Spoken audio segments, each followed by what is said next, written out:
G'day, super quick video without microphones and things, but many of you have seen how I add my findings to a pressurized keg by using a PET bottle and a few other different lines and bits and pieces. If you haven't, I'll leave a link down below for that. And although that worked really well, you had to have a PET bottle, you had to have all these other lines and bits and pieces, and I thought there's got to be an easier way. I had a little think about it. Boom. Someone posted a commercial version of this and it was expensive. I'm not quite, can't remember what site it was on. It was on one of their sites. I'll leave a link down below if you want to go and have a look, if I can remember and find it again. But it was much more expensive than what this will cost you. This will only be a few bucks. You should have most of the parts hanging around, or you might have to buy a couple of bucks worth of silicone hose or something. But I'll show you how I did it and how it works. That's what I ended up with, and it's very simple. I buy these by the box because they're cheap, and I use them in the brewery for star sand and all sorts of things for my acids I add to adjust pH and everything like that. Very cheap. The other good thing is when they're sealed up like that, you know they're sanitary. You don't have to worry about sanitizing them or anything like that. I don't really have to show you that.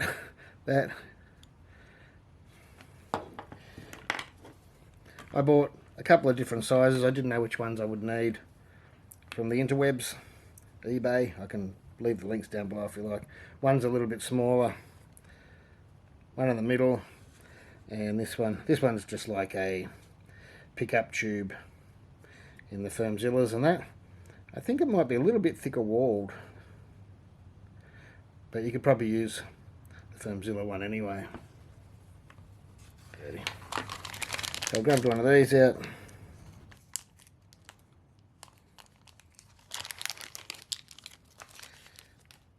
And I found which one fit on this nozzle the best. That one was a bit tight, the smaller one. The one in the middle was tight, but it was easy to get on.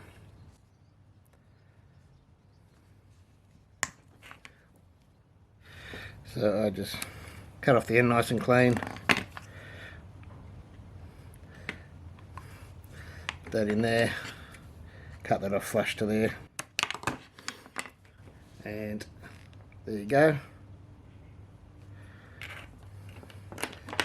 And after that's just pushed on, that doesn't need a clip or anything. And then that just pushes into there. And that's plenty tight enough. If you were worried, you could add a clamp. I haven't bothered yet. I mean, if you're going to put this onto a keg that's 100 psi or 50 psi or something, you might get that shoot out. Or this might just pop out.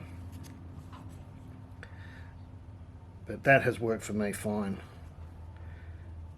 So cheap.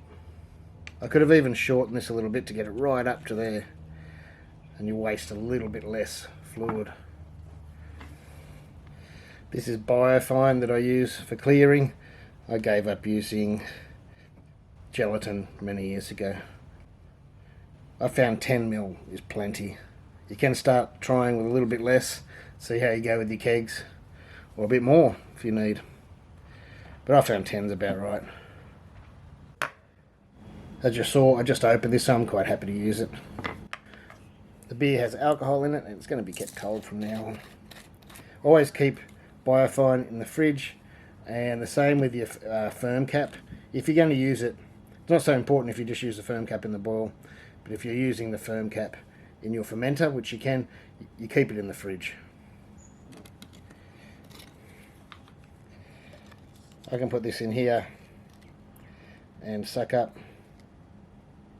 That's scientific, get in trouble for saying that. Enough. If you don't quite get it full, of course, you can blow out the air and stick it back in and get some more.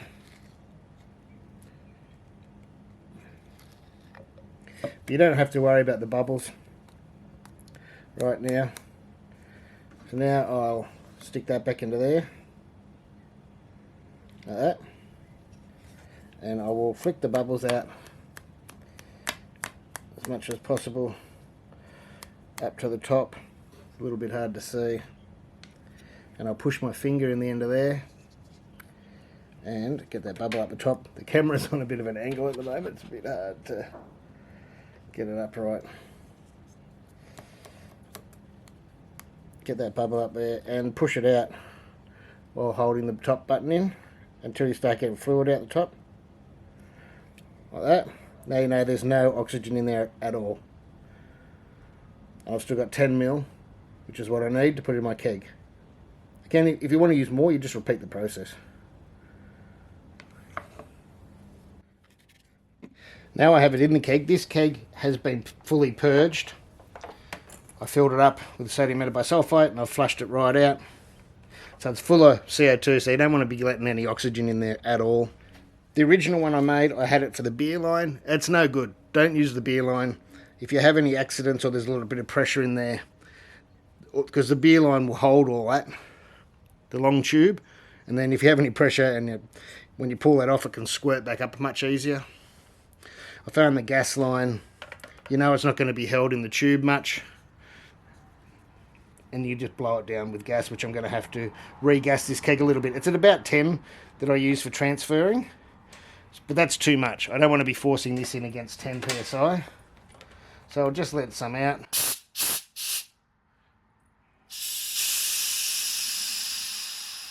I don't want to let it all out because that'll do oxygen in possibly, but most of it like that, I can whack that on there and that'll be CO2 going in there, and it's easy just to force against that. Take that off as quick as possible. You lose a touch, bit of gas, and now that little bit that was in the, what might have been in the little bit of gas tube is down in the bottom of your keg. Let it come back up to the pressure I want to transfer. Fill it up with beer, and I still give it a little bit of a roll. I found it really helps, even though it mixes in when you fill in the keg. If you're going a bit slow because your beer's carbonated, you know, so you don't froth it up, just a little bit of a rock just helps it get mixed in, and you'll find it'll be clear in a couple of days. If you've got multiple kegs, you can just go and fill that up again. It's up to you whether you use this again. If I've done 3 or 4 kegs in a row without, you know, you not bother washing or sanitising in between, just going and doing it. The beer's already got alcohol in it. Though, you know, if you're going to store these for a month or so, you might just throw that away and use a new one. You can always rinse it out, let it dry. So yeah, that's ready to go. Now I'll just fill it as usual. The gas goes on the fermenter, this goes on the beer line, and we'll be full of beer, mixed in, no oxygen, and our biofine clearing agent in there. And this can also be done after the keg is full. Make sure you mix it in there.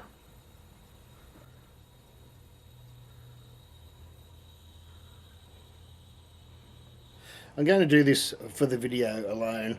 I'll probably leave it 2 days, maybe 3 days, for it to clear properly. This is about 24 hours later. So it might be a little bit hard to see in the Irish Red.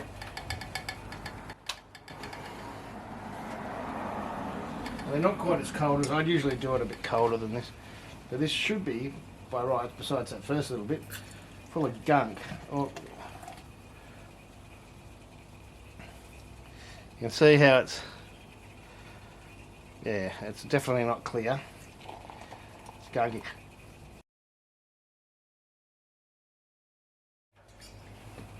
But you'll see this was, yeah, kegged yesterday, and I probably should have got rid of that first little bit after it settled, because it would have settled out again.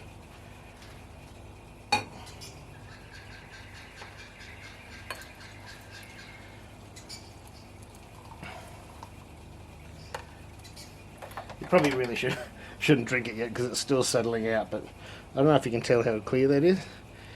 It's a bit hard to see on this beer, isn't it? So you can see there that they haven't quite cleared, and I didn't expect them to in one day, but you can see the gunk forming at the bottom of the keg. So I'm going to get this video out so you can watch it, and then in about 2, 3, 4 days I'll do another quick vid, just a short vid, and I'll show you how they've cleared up, hopefully. And this one's the lager. I just turned the camera off. I wasn't going to show you the lager, but I thought I'd empty some out. Look at that. This was a lager I actually did forget to put clarifiers in the boil. And yeah, see?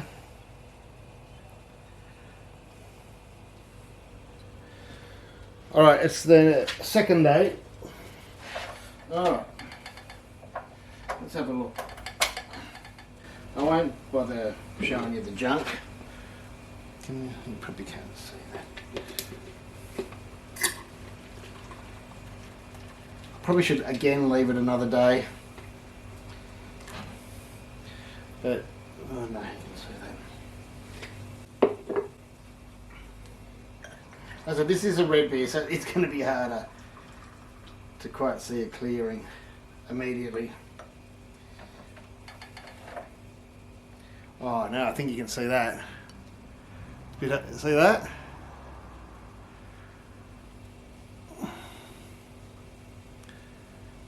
That is clear. It's a bit of condensation from the cold. That's clear. So that's 2 days. And only at 3 degrees. There you go, you can see it better there. That's biofine for you. That's why I like it. That's why breweries use it. And these are a couple of different versions, but mostly this silica based. There, look. There you go. 2 days. And it wasn't really even crash chilled. That's another story. My fridge died during the crash chill. So it was, it got down to 10 overnight. And then in the morning I set it from 10 to 1 or to 1 degree for kegging. But it was between 10 and 1 and it took a couple of hours in the wrap fridge, and that was it. So it didn't even have 24 hours crash chilling. But that doesn't mean you should skimp. Never ever skimp along the processes from brewing. If you want clear beer, you've got to be good all the way through. Cheers. Now I know some people like using gelatin. I don't. It stinks, it's messy, it's a muck around. In the old days, I'm talking, I don't know, 30 years ago, 25 years ago, used to buy findings and the instructions used to say to sprinkle it into your fermenter, your primary fermenter. Not cold or anything, there wasn't much talk of cold crash back in those days. And let it go. And then the instructions got a little bit better where they said, mix it with some hot water, and then put it in. It still wasn't done cold, and then like these days, they tell you to do it cold to try and help with chill haze and things like that. I don't know how much it works with chill haze, but sometimes it does, sometimes it doesn't. I like using biofine, and that's personal choice. There are other agents you can use these days too. I believe you can use Polyclar in the fermenter or after the ferment. I've never tried it. I use that in the boil. Well, PVPP, but I haven't tried using it after the ferment. I find this is too easy with 10 mil. And I know some people will get funny about that, saying about gelatin, but I've never ever seen a professional brewery use gelatin. That doesn't mean you can't use it at home, of course, but I prefer to use this stuff. It's what it's made for. If you were to use gelatin, I guess you could get a bigger syringe. These are only 10 mil ones, or 12 mil. You might be able to get 100 mil. Would that fit enough? Probably. Or do the operation a couple of times. So that's it. Thanks for watching. Like, subscribe, share if you like the video. Take it easy. And thanks to my patrons, because without them, these videos couldn't happen. Cheers.